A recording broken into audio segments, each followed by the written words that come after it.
Okay, man, so I finally got it, the Grand Champ Char Griller. I'm pretty happy with it, and it took me a little bit of research to decide on it, and now I'm so, it's pretty good. I've used it about 6 times, and there's my iron bark for it. It's a whole, I think it's about a 20 kg bag right there. I chopped it up with my Ozito miter saw, and it's got no rust on it. It had a tiny bit of rust just on the door on the side there, on the firebox, and then I just sprayed it with canola oil probably a couple of cooks ago, and it's just disappeared. Here's how I light it with the charcoal starter. And today I'm doing the hot and fast brisket. I've already done one brisket, super slow, and it was amazing.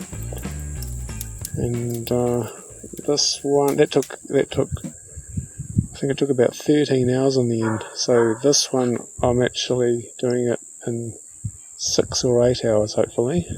Well, I've already done it, but I'm narrating afterwards. But so I'm keeping it up pretty high, and that's a good deal on that brisket. And it's kind of pre-trimmed already. There she is, and doing my salt and pepper. A freshly ground pepper, and I hear you're supposed to put around about 1% salt on the weight of the brisket, so it should be about 50 grams of salt, but I just guessed it, and it's just perfect as usual. And I've been, every time a new video about the Char Griller comes out, I watch it. So if anyone's been waiting for a video about the Char Griller, then here it is. There's my salt going on. I've still got that most of that brisket actually in freezer bags and vacuum sealed bags in the freezer, because there was so much of it, and delicious. Because I'm keeping it up pretty hot. So the thermometer temperature last time I was going by that, and so I had it on about 275 or 300 on the temperature gauge, or even 250, and then 250 on that temperature gauge on the top was actually only about probably less than 200 on the grate, and that's why it took so long. It was taking forever, but it was really good. Here's my Char Griller brush. That's good. That was, I think, $35. A little bit of extra seasoning on the grill there.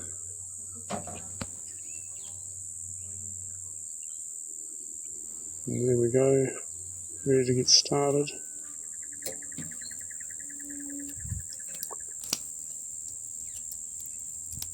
So ready for the first piece of iron bark. So every bit's I sort of go by the weight of it now.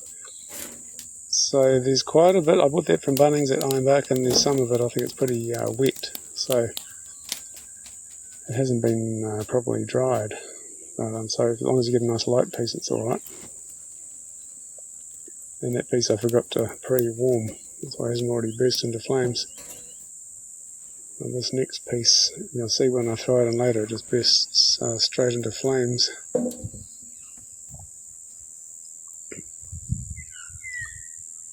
And she's pretty good. That steel thickness, it's actually 2.5 mil, not 1/8 inch. 1/8 inch is 3.2 mil, so this is 2.5 mil. And I was almost thinking about getting the Oklahoma Joes, but this is a little bit better, because I see on those ones sometimes the firebox kind of doesn't have a little supporting bracket, so they seem to bend.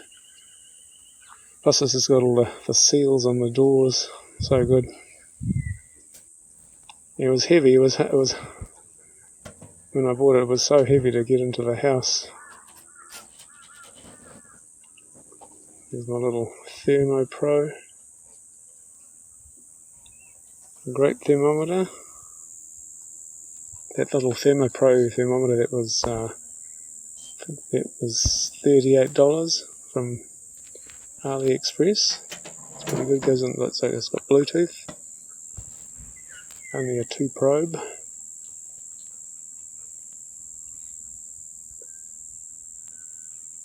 Very good. Here's my dog Tracker. He just does that all day long, every day.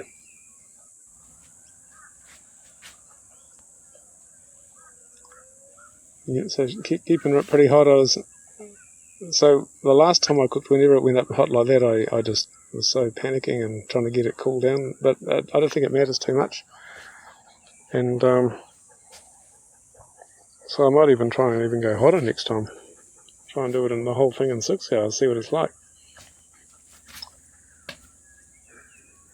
And it's a hot day. It's 30 degrees, I think, when I was doing that. And so there's, I think where I live, you don't really need the super thick steel.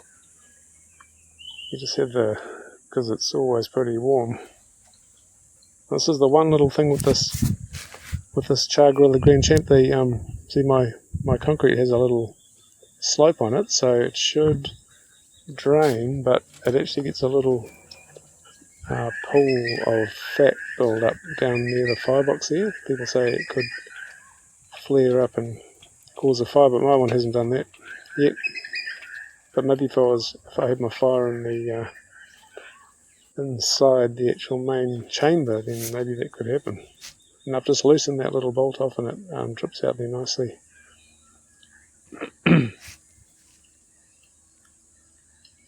I bought that thing from the Bargain Central or somewhere. I think it was about $3, that little bucket.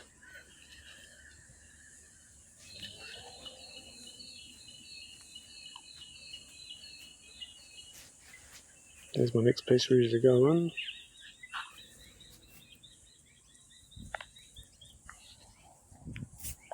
That's it. That's the one little place where I had a tiny bit of where the paint's just got a bit thin or damaged or something, and there was a tiny little bit of rust, just surface rust sort of appearing. So I'm just keeping an eye on that, and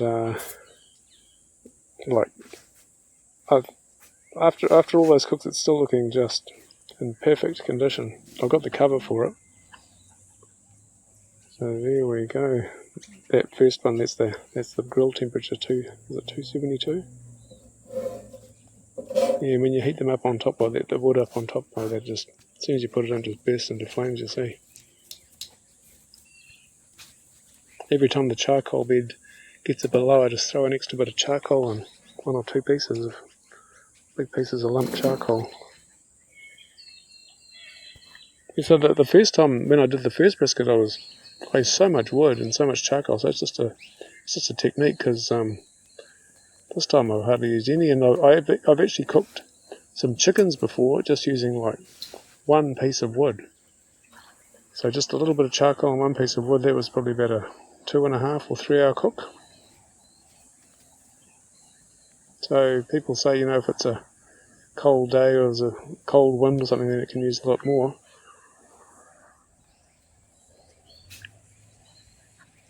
You're just experimenting around. It's quite a bit of technique to it. So this whole cook actually didn't use very much wood at all. I think I probably used maybe 8 pieces.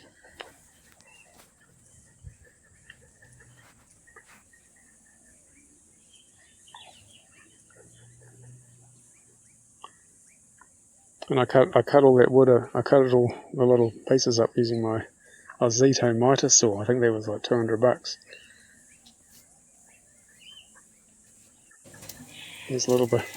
Got a little bit hungry. That was the food. That was the beef I cooked the other day. I did a smoked sort of medium rare piece of topside. That didn't take very long. I think that took about 2 hours. And smoke it's delicious. Then I sliced it up on my meat slicer, and that whole lunch took about probably 3 or 4 minutes to make. And here's this iron bucket, so Well, this piece in particular, it's really hard to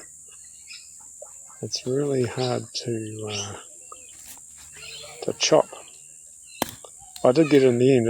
Once I put the phone down, I gave it a great big whack and it did go through it. But she's pretty hard to chop it.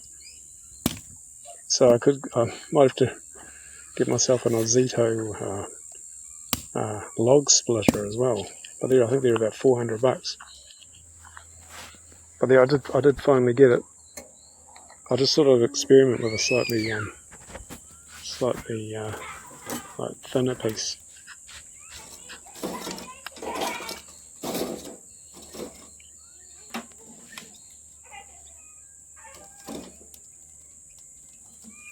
Yeah, so as soon as anytime I just saw some thick white smoke, I just kind of opened it up, and if there was still a log in there, I just sort of moved it around a bit, and it generally just sort of started burning again. Maybe just flip it over and move it around a little bit, make sure there's some air circulating around it.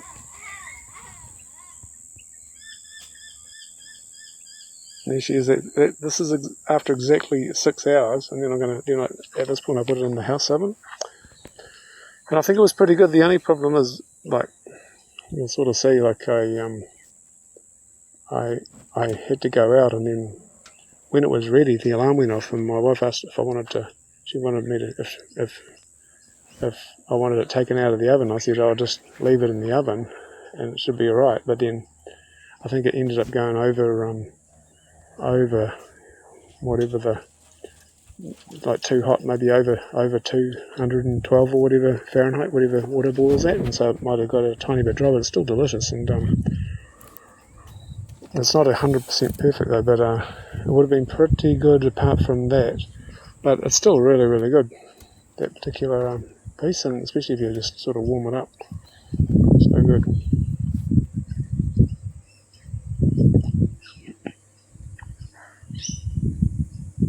So yeah, this is about when I went out, and this is when I came back. So I think my oven was a little bit hotter than I realised, and then it actually doesn't cool down as fast as I realised either. That's a little thing to accompany it.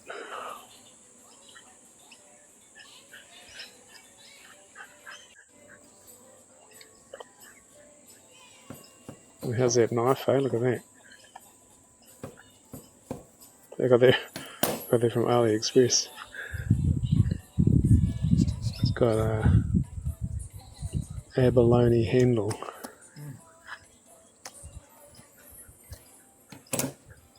Check that out. Quite mean. Here she is.